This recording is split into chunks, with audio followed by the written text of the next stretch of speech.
जोङो दाखालि 21आवनो ओंखारबोदोंमोन 22 तारिखै जोङो चराइदेव जिल्लायाव जोङो जिल्ला आफाद दाफुंनो थाखाय जिरायदोंमोन। बेनिफ्राय नेक्स्ट जोङो फैनानै 23आव डिब्रुगड़ डिस्ट्रिक्टखौ जों दाबाय। सुबिदाखौ दा बुंगोन। बेनि उनाव जोङो मैया तिनसुकिया जिल्लायावबो जोङो इउनाइटेड बड' पिपल फेडारेशन जिल्ला आफादखौ जों दाबाय।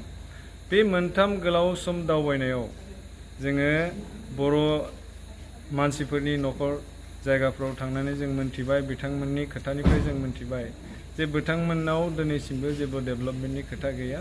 डिब्रुगड़ जिल्लायावथ' EMGM रावबो गैखाया, बेखायनो डेभेलपमेन्टनि खोथा जेबो बिथांमोना मोनथिया।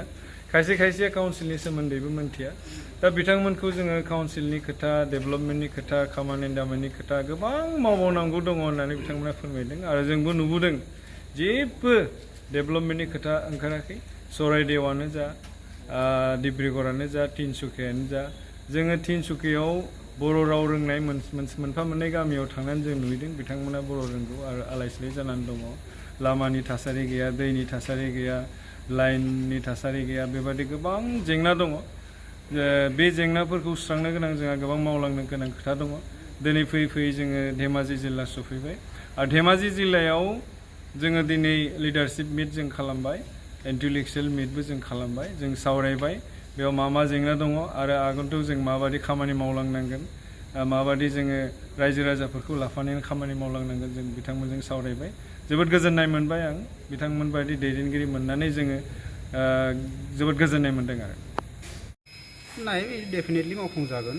बेवहाय माखासे जोंनि गेजेर पलिटिकेलि जोङो जिखिनि खामानि मावबोदों जोंनि दैदेनगिरिफोरा,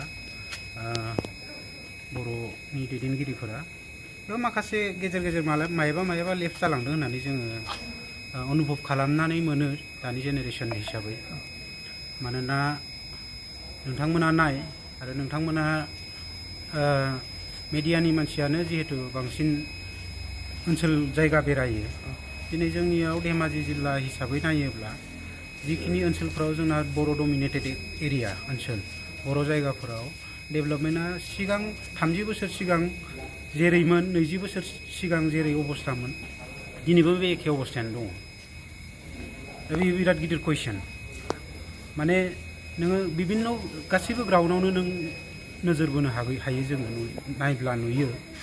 जेरै दिनै जोंनि बर' डमिनेटेड ओनसोलफोराव मोजां हस्पिटेलिटिनि बेबस्था गैया। जोंनि बर' मानसिफोरा जिहेतु आबाद मावनानै बांसिन जौखोन्दो मानसियानो आबादनि सायाव सोनारो। दिनै जोंनि बर' ओनसोलफोरनि आबाद फोथारफोराव जेबो इरिगेसननि प्रजेक्टफोर जों नुनो मोना। माइ फोथाराव, आबाद फोथाराव दिनै दै जगान बेबस्था, जोङो इरिगेसननि प्रजेक्टफोर जों जेबो नुनो मोना।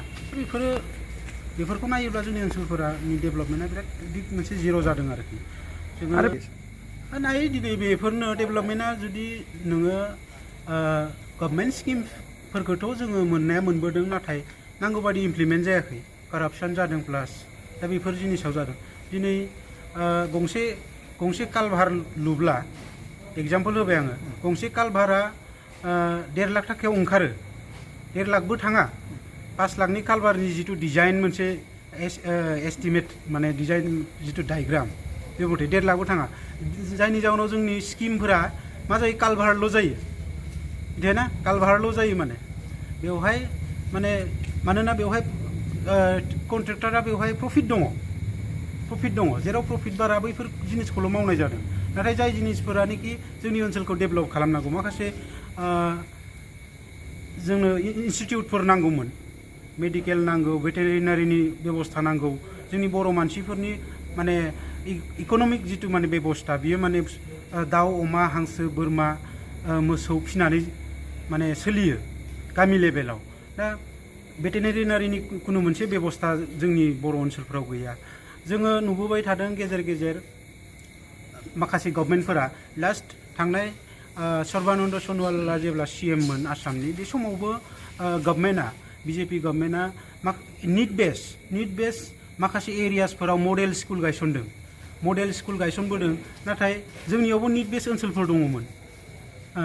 इभेन जों रुलिं गभर्नमेन्टजों माने थाफानानै जयै खामानि मावबोदों बर'नि माहारियारि आफादफोरानो जा दैदेनगिरिफोरानो जा बा बर' रायजो राजायानो जा भटखौबो बिजेपिनोनो होदों स' जोङो बै स्किमफोरखौ जोंनियाव जोङो आसा खालामदोंमोन दिनै रायजोआ आसा खालामदोंमोन दिनै मडेल स्कुलफोर बागानफ्राव सारा बागानफ्राव मडेल स्कुलफोर बानायनानै होजोबदों दिनै जोंनि ओनसोलफोराव कलेजनि आंखाल स्कुलनि आंखाल मेडिकेलनि हस्पिटालनि आंखाल बै जिनिसफोरखौ दिनै जोङो मावनानै लानो हायाखै बे जोंनि दुर्भाग्यजनक खोब आनलाखि होननानै बुंनांगोन बेनिखायनो आं खावलायदों नोंथांमोननि थ्रुयै जे दानि इयुथ्सफोरा बेफोरखौ साननांगोन क्वालिटि पलिटिक्स खालामनांगोन पलिटिक्सनि नामाव अनलि पलिटिक्स खालामनानै रायजोखौ थगायबाय थायोब्ला बियो मोजां जानाय नङा आरो जोंनि इयुननि जेनेरेसना आरो बेखौ भुगिहैबावनांगोन औ जोङो जोंनि सेन्ट्रेल टिमा जों फैनानै जोङो जिहेतु जोंना गोदान अर्गानाइजेसन आनसलिकफोरा गोदानै दाजानाय जिल्लायाबो गोदानै दाजानाय स' जोङो वर्कशप मावथिफारिया जथुम लादों जोङो इन्टेलेक्सुयेल लाथ'वाखै मावथिफारिया जथुमसो लादोंमोन दिनै जनायनि सार्किट हाउसआव बे हाबाफारिया जोंना खोब साक्सेसफुलि जोबनानै थांबाय ग्रान्ड साक्सेस जादों